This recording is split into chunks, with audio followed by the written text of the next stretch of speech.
How to see Facebook blocked list.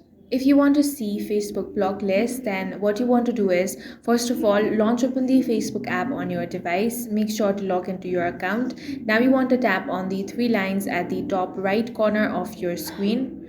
Once you get here, make sure that you're on the correct account. Now you want to select the gear icon at the top of your screen. That will take you to settings and privacy. Here, scroll down and find the option of blocking. Select that. Once you select that, all people that you have blocked will be appearing over here. Now you can easily check out your Facebook block list from here. If you want to unblock someone, simply tap on unblock and then tap on unblock again to confirm. In this way, you can easily unblock someone on Facebook as well. And that's all for this video. If you found it useful, make sure to hit the like button and subscribe for more videos like this.